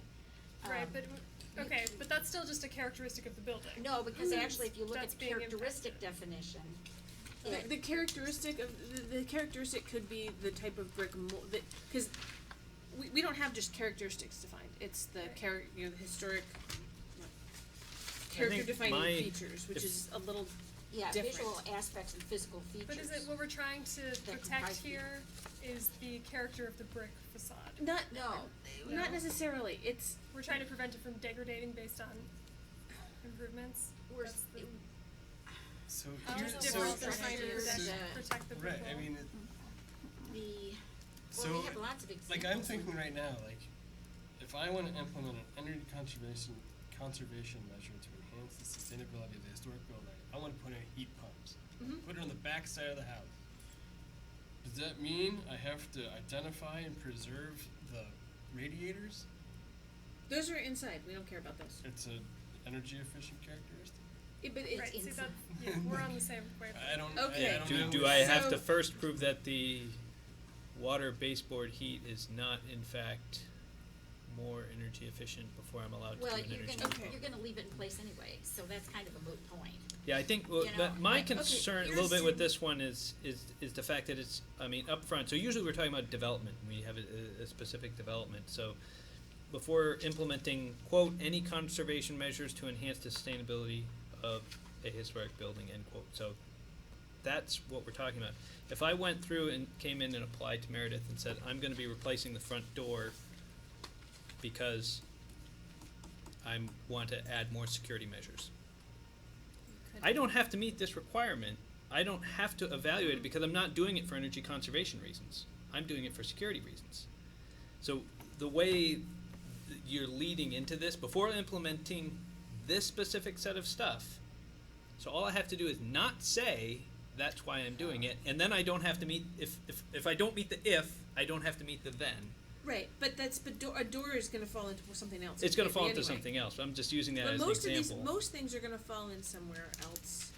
So But if I replace a don't know. window, do I call it an energy conservation measure, or am I just replacing a window? Well, if you replace all the windows in the building with new windows, But if I Then do it for a reason That's- that's that's not usually energy not- conservation? it usually is energy conservation. It is or isn't? It isn't. You won't get the cost in savings and energy savings for the cost of the, you won't gain back in savings the energy. The other So I'm thing doing is- it for its aesthetics and its noise, and its functionality. I'm not replacing it for energy efficiency, so I don't have, because I don't trigger the if part of this statement, I don't have to meet the then requirement of So this you're statement. saying we should take out the if? Yeah, and this also goes to the question of, and this was been the concern of a couple of ours here, is number 4 just the hidden club to beat people to go and say you can't replace your windows? And if it is, let's just go and say you can't replace your windows. No, I mean, the first time I read this, I said, oh yeah, that's exactly what happened when people added aluminum siding to the outside of a Clabbered building and insulated and aluminum sided their building, and then they couldn't understand why their building was falling apart. I mean, is that accurate? I get your example, but I don't understand how the walls themselves are an energy efficient characteristic of the building. Because the existing wall operates a certain way. Yeah. Then you add on sorry, we had insulation extras. and siding to the outside, which keeps the moisture from going through. So instead, the moisture rots your wall. No, I get that part. This is actually, I think, No, similar to what I happened don't to think Brady's. that how it works is the confusion point. It's the, yeah, I get what you're saying. But isn't the character, I don't understand why the characteristic we're trying to preserve isn't just the brick wall. Yeah, I don't think anyone's Isn't that calling just their a brick wall an characteristic? energy Sorry. conservation. Now, no, I'm Yeah, sorry, I energy was just efficient talking about a different characteristic. example, but what, That's fine, yeah. No, so I In a very get broad sense, the everything brick from wall, energy foot of conservation, insulation, so I think degradation that's- of the wall. Yeah. I get Mike was that. kinda getting that, But, But how is the energy? how How is- is the brick Is actually? the brick energy- wall an Yeah. energy efficient characteristic, or word it's just right a here. characteristic we're trying to preserve? Energy efficient. We are characteristic attempting of to the preserve we'd the have brick to wall. change our characteristic definition then. There Because is- what there you're- isn't a No, characteristic. the existing. I mean, you could probably still say the existing character defining features of the building, as well as maybe structural integrity. You know, it's because I mean, what you're getting to is structural integrity, really, those not are the things just. that end up happening and destroy the buildings. That changes the entire meaning We of the just say sentence. don't destroy the structural integrity of your building. Yeah, Well, 'cause but that, people but that's don't a different always- sentence than this. Well, No, I she's get talking about that. in the I'm trying to definition. I'm trying. Oh, the Well, I'm definition. also not necessarily. I'm not changing the definition. I thought you wanted to add that to character. No, No, I think we're. no, no. I was changing the second clause of this sub 4, but Yeah. maybe this is something that just. Maybe it's something that we need to work with outside of here to try and. What was the scenario that's sort of being contemplated with this language? You're also. I mean. Is there you're- something specific? I mean, It's really. I think a lot of it goes to what Barb was saying, but. putting. Do you have another? Just because I wasn't here from the very beginning Sure. when some of this No, language that's got fine. started with. So it's the concern. So it's your concern. Do you is see like what I'm talking putting about? a lid on the side Do I, you- over I'm following along. collaborators. Okay, Yeah, sorry. and actually, there was So, somebody who testified was there some other earlier situation about other than why like- can't I do that? And- and in fact, he had already done it. Right. So- But had no idea how that was going to And destroy his building. Is the concern that you wanna have the DRB have the ability, well, No, we to, want the. to get out in front of somebody saying, I'm gonna do this because it provides energy efficiency savings for me, and that's why I'm gonna be able to put, I wanna be able to put it, I'm signing up over whatever it is. Like if I'm looking at an application, I'm putting in like a heat pump, and it says, identify all the energy efficient characteristics of the building. So I'm gonna go through and be like, I spray foam my basement, I've got, I insulated my walls, these are all like the things that I've done, I've got a solar, a water panel. Hate to tell So you. so I just like go through a list of things Heat that. pump is not necessarily an energy efficiency. It is a different type of heating system which is more efficient, but that's not an energy efficient characteristic This is or measure. the first clause is very broad. Before implementing any energy conservation measures. Measures. Yeah, And so so- that, Yeah, I'm well- seeing And I that mean, as an that- energy that goes- conservation measure. Anything you do to your walls, I would think, would be related to that. Anything you do to your walls is an energy conservation Plus the measure. heat pump, plus a bunch of No, other but, things. sorry, but the heat Right. pump So is is- not, cause you could do that without, modifying anything else in your building, and so Yeah, but it's an it's energy still not. conservation measure, No, right? it's not, it's a different way of using energy, it's more efficient, you could call that an energy efficiency measure. But wouldn't I be conserving energy if I was being more But efficient? this is, right, we're Yeah, we're- driving we're- into it. So, yeah. I mean, I guess This is not my, about heating my real systems. core question though is the purpose of this to give the DRB information, like what information are we giving to the DRB when considering these projects? Why is that important? This is information to give to the applicant, because this is what the applicant needs to do in order to submit the application. So do we have a version of this that's less problematic? Well, no, but I mean, I do think I think it was speaking to some of the issues that had been brought up, that in the past, there have been times when people have been promoting a particular treatment as an energy conservation measure, as it's written here, and there is science out there that shows that perhaps that's not an energy conservation measure, though, there are other benefits to it. That could be windows, it could be insulation, it could be other, but I think what the goal was for there to be an understanding when these types of things are gonna happen, to look at the building holistically. And so there are, and to just, you need to understand what's there in order to figure out whether you should keep it or not. So, it's sort of taking an inventory. Okay, is the building oriented towards the sun, right? Does it take,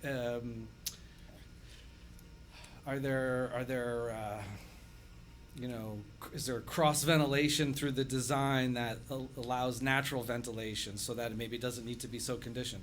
And it's looking and understanding those things to then figure out what's the best way to approach the situation of wanting to conserve energy. So, for example, if someone were to come in and say, well, I want to replace my windows because I want to get, a better energy rating, well, there's science out there that says that you can retain the historic window, and with the proper air sealing and weather stripping and a high quality storm, get similar energy performance while still preserving historic material. That's understanding it. There may be situations though where, because the windows are so deteriorated that looking at them, the cost of rehabilitating them is so great that it doesn't make sense, and that actually that would allow the DRC to, replace it. So it's looking at all of those factors, but coming in and saying, well, I want to replace the windows simply to have a better energy rating, that's not, that doesn't really add up. Is the DRC looking for something that's like squishy, like guidance, or are you looking for something as powerful as what this language says, which is, shall be identified and preserved, which is a pretty you know, that's pretty stringent. It's like I would agree that's sort of stringent. Sorry to interrupt yeah, you. no, just to give us an idea, if we want to try to turn this into something that we think is more workable. Sure. I mean, one of the things we said is even just losing the word preserved at the end, because you may do this evaluation and realize, wait, this isn't the best route. We can let this element be replaced. Or, you know, it may say, no, this is important, but to mandate it to be preserved that would give you more flexibility but I think as Bob said, there's value to understanding what is trying to be done.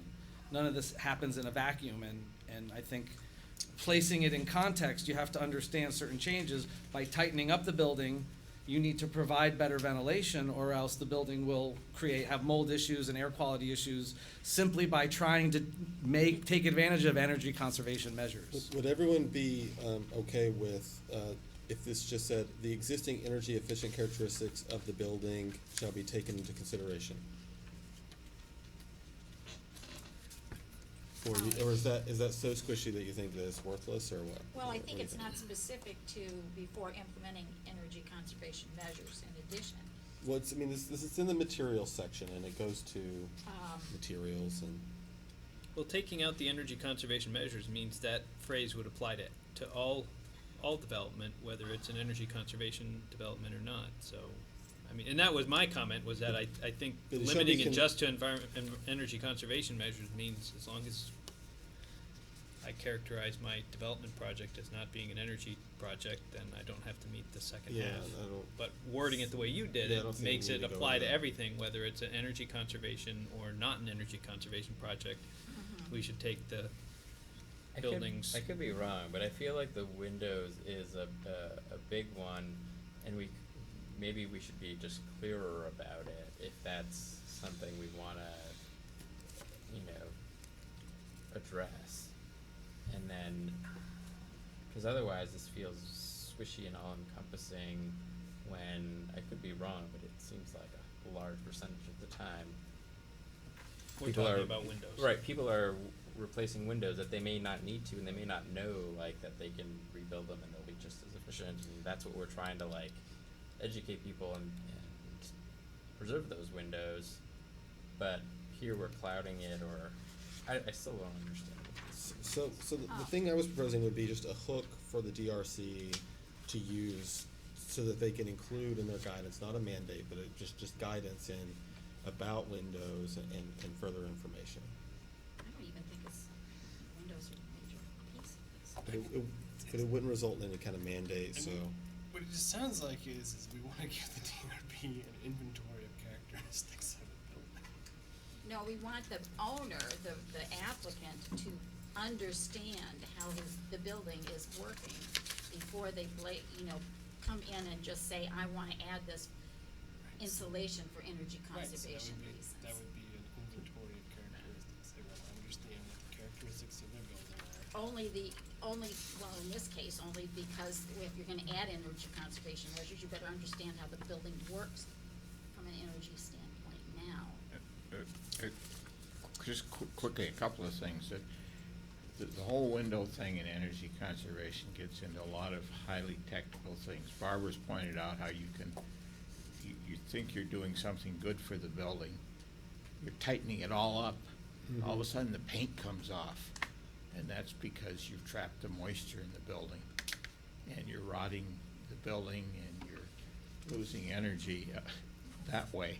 But I think that this is probably a good thing to maybe write these regs in such a way that we are going to do some guidelines. And this is where the guidelines discussion could come in about windows. I know talking to Efficiency Vermont, they had an application. I've done all the obvious things like replace the windows, and they said, no, that's the last thing you should do in terms of energy efficiency, both on a return on investment and actually doing it. But I think that some of this really technical stuff, we had discussed about having requirement that a historic preservation person be put on the design, that at least one person for historic preservation is on design review. to deal with some of these technical issues. But trying to resolve all the technical issues and regulations is Okay. it's not gonna work. I think we have a sense of the goal here for this, but we're not super close to getting the exact language right. So can we kick this to next week and discuss? We'll just Part of discuss the- exactly how we want to. Part of the difficulty is that every building is different. Yeah. You know, You run into it's not, if you're doing new construction, you can make a rule saying there's gonna be so much insulation. Yeah. And the problem is definitely more than windows, right? So we'll discuss it. It's really not We'll discuss it. windows. Right. We'll discuss it This next is week. really not that about windows. Okay. So, sorry this has taken so long. Yeah. There's really just one other Great. change. Great. Definition of historic buildings, page 14. Previously, planning commission and Mike had taken out some language that had let a historic building also be something that was determined by the Historic Preservation Commission. So, you guys had argued to push historic building back to just buildings listed on the state register or national register of historic places. The Historic Preservation Commission would kind of like to push back on that,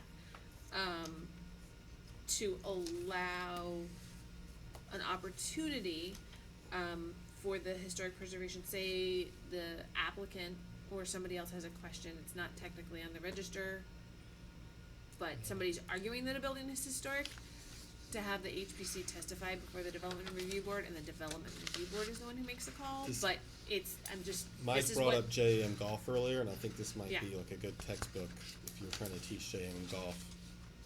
yeah, and like- that's, It's where like, it's like, does this apply to me? Well, we'll decide when we feel like deciding if this applies to you. I mean, that's what it feels like. What do you think, Mike? Yeah, I mean, this was when we talked a little bit earlier, that was what my concern was, Mhm. is when it's everything that's on the list and anything else that we think is on the list. Anything that's on the list has been evaluated historically. We have a good Anything survey. within the district, this is only for design review, has been evaluated. So would we even have that kind of a situation? Does the DRB have the authority? it's just, Does DRB have? Have the authority to make those determinations? To determine that? Well, this is authorities based on the testimony from the Historic Preservation Commission, so, I mean, in theory, HPC would have a responsibility for demonstrating it, but I think the issue is that it's kind of post-fact from the applicant standpoint. The applicant comes in good faith and puts in an application, assuming the rules, because they've looked at the National Register and noticed they're not in the National Register, and therefore they can do this, and then after the fact, it's been altered that they now have to meet these rules. I think they would, if they went to the environmental court, I think the judge would probably go through and say that Wonder if there's there's an an example expectation. why they wanted to do this. Right, so you're thinking this wouldn't even be much of an issue. I can't if our see lists where it would are- happen.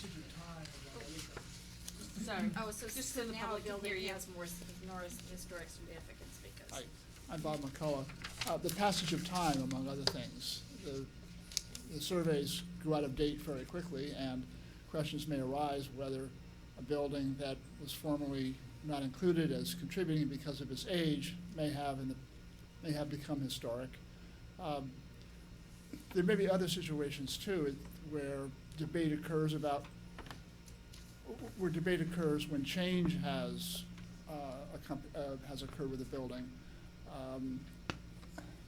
through reasons that are a little bit hard to sort of visualize, but if a building has been damaged, if it has been,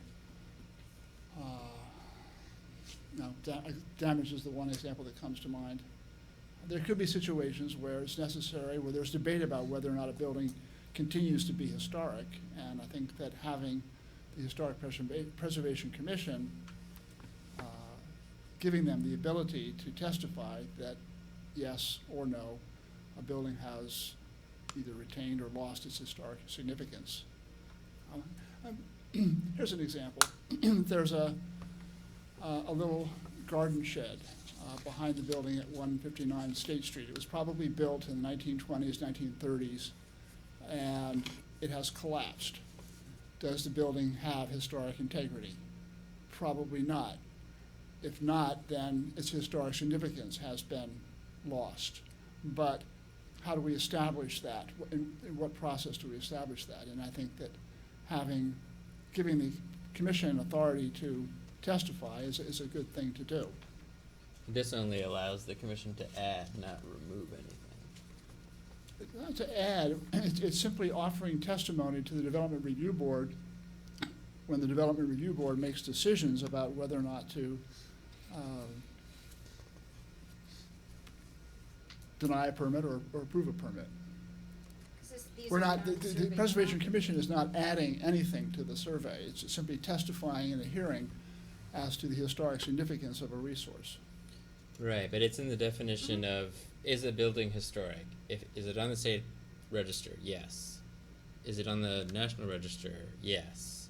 Or if a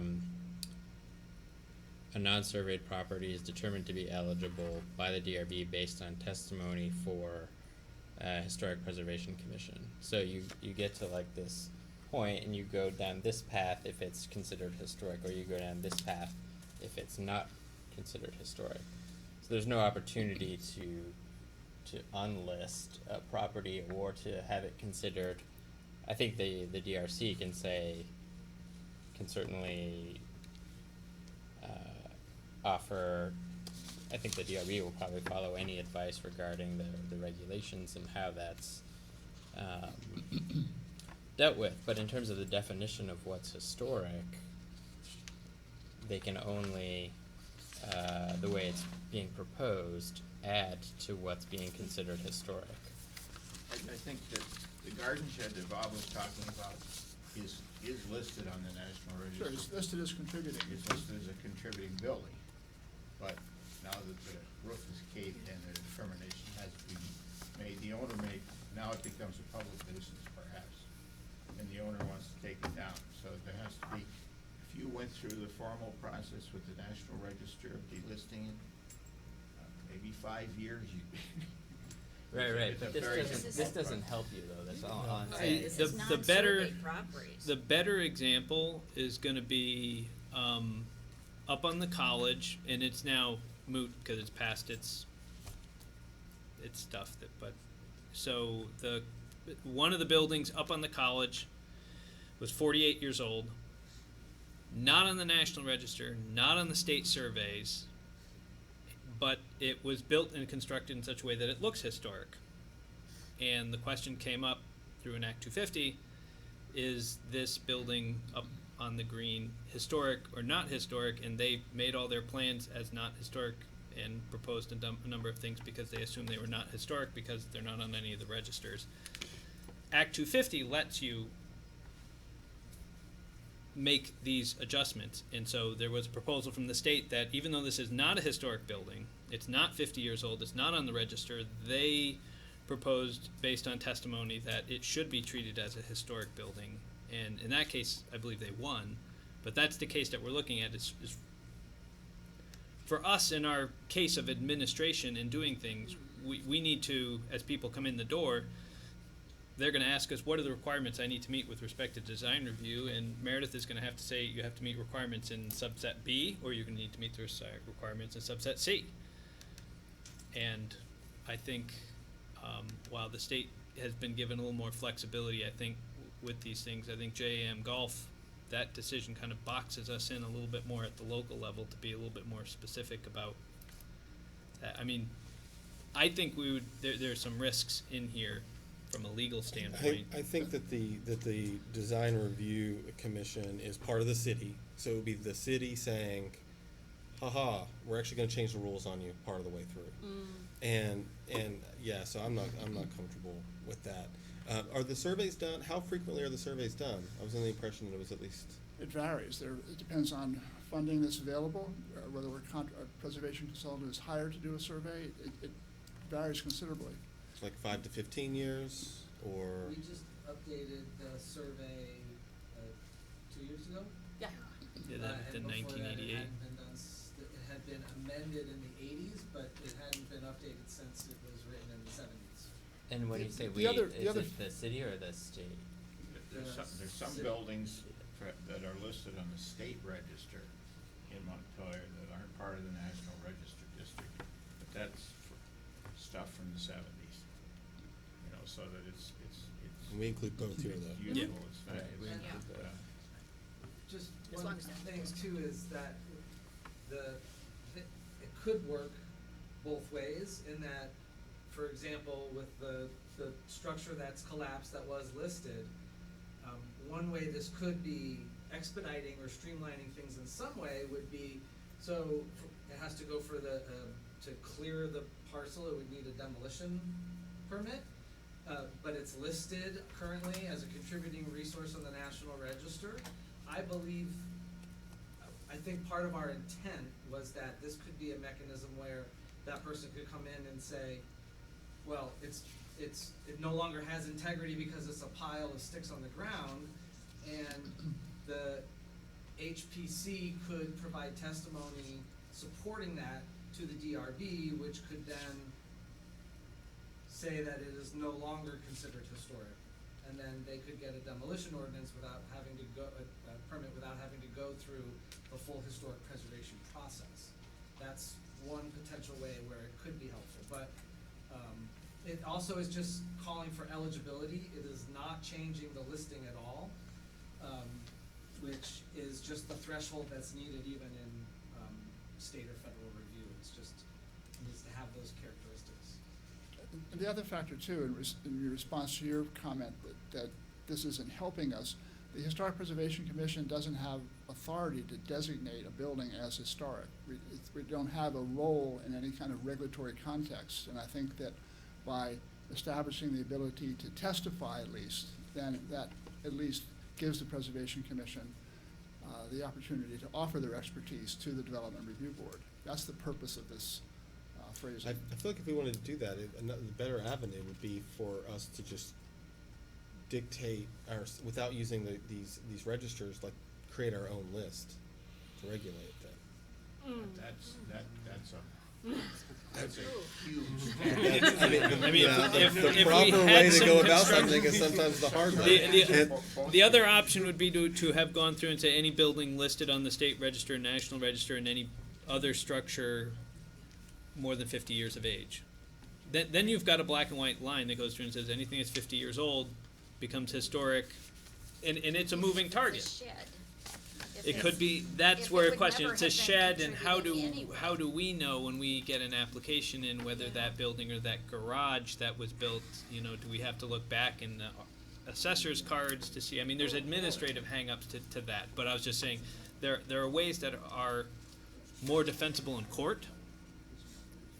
There's a black and white line, and as time goes by, more buildings will move into historic, because we have declared anything more than 50 years old as historic, and But some things may not actually been listed or even as contributing, and they could be over 50 years old. Right, that's the point. That's, so I Yeah. don't see how an age is gonna be the right bar. The 50 years was developed by the National Register to say this is when you start looking at a building Looking for at it. historic. It's not, doesn't say when you hit that 50-year mark, you're historic. It says you should look at the building because Cause it may be. A lot of our non-contributing are more than 50 years old. I think. To answer a little bit your Yeah. question, the National Register update was originally the register was done in 77, 78. There were some updates through the 80s, and it just was completed 2 years ago. So it sounds like, yeah, So- there's like a 20-year gap. It's it not, sounds like. it's not gonna happen again for a while. For a 30-year gap. One of the things the Historic Preservation Commission is looking at is having a plan for adding to the state register, the national register, sections of the city. The feds have said the National Register District in Montpelier is too big, you can't add to it anymore. 630 buildings or something.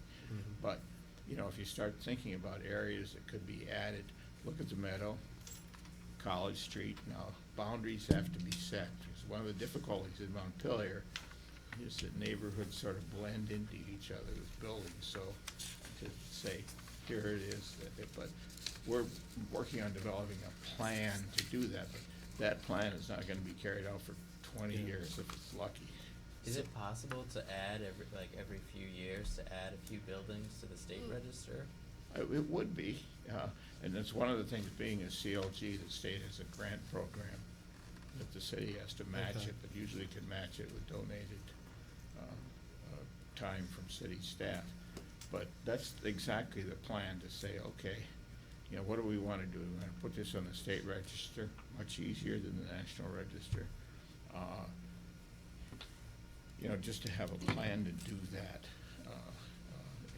In like an incremental fashion? in incremental fashion, exactly, because, you couldn't accomplish it.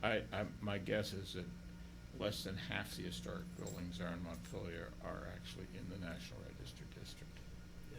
But all you gotta do is get into the state register, and then it qualifies for Yeah. protections under Yeah. this As- ordinance. That As is a long as it's really good also idea. in design review district. As long as it's already in Yeah, there. which, yeah. Okay, so we're out of time. So we're gonna have to, we'll tackle this more fully next time as something that we'll do, although we've discussed it quite a bit. One last piece I'd like to just mention is that we didn't get to the map, so I'd like to ask, the DRC and the HPC, to put, first of all, will they meet before our next meeting? I don't think they've stayed out of the lines on the map question, I think. So, well, should we give them the opportunity? Or I'll let you maybe fill in. I mean, there might be, I don't have any committee or commission-wide comments. I think Okay. any comments you got on the map would be So- member So specific. I'm asking if they do meet before our next meeting, if inclined, please feel free to send us in writing comments on the map that we've proposed so far. Because we'll be voting next week and we'll be sending it along. Does that make sense? Does that work? All right. Yeah, the historic preservation, my impression that You get. Sorry. that's my exercise. My impression was that we were actually gonna sit down together with the planning commission and look at those boundaries with the historic preservation commission. So in that case, please come to our next meeting, 'cause we'll be Yeah. doing that. And what I wanna do is sort of drive the change. The one change I can really think of right now is taking that section and Sabin's Pastures off. It's now owned by the, it's now owned by the college, so it's exempt anyway, but the new owner is proposing some significant development there. And it's Okay. also a gateway. So in that case, yeah, please come to our next Yeah. meeting and give comments then. I'd love another meeting. Okay. Yeah. So do we. Yeah. Your next meeting isn't next week, is it? So, Okay. so, And yeah. it's Did I potentially say gonna next be week? not the day, right, Not cause the that's a date. holiday. That's the November 12th. So Oh, no, November 12th. yeah, note that tentatively it's going to be a Tuesday. Yeah. Did you get that, Eric? I think that's HPC's actually November meeting is their next date, so maybe. Oh, well, that could work out very well then. Yeah, and come Have a next combined day. meeting. No, we have a combined meeting. Yeah. That would be great. Yeah, Yeah, well, okay. it might just be HPC attends here. Okay, We'll all right. see. I think the HPC would be fine with the combined meeting to talk about the map. That's great, that's great. Okay, and I mean, just a heads up, we'll be talking about the regs too, but, hopefully we'll get through those quick. All right, so with that, we will, do we have a motion for adjournment? Thank you very much. So moved, and John just made it. Okay, Barb? Yeah, I know, John.